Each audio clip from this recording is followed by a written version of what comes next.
África, uno de los continentes más desfavorecidos, un continente lleno de pobreza y conflictos, con sitios en los que la ayuda humana no llega con la rapidez que a menudo se necesita.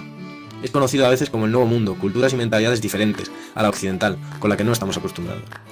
Recursos como alimentos, medicamentos, bolsas de sangre necesitan ser transportados en un tiempo crítico. Debido al difícil acceso a las aldeas, el transporte de estos recursos puede ser bastante complicado.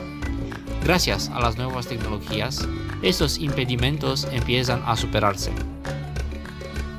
Con unos drones especialmente diseñados para ello, se pueden llevar medicamentos, comida y todo tipo de recursos necesarios a estos lugares inaccesibles de una manera muy rápida y eficiente.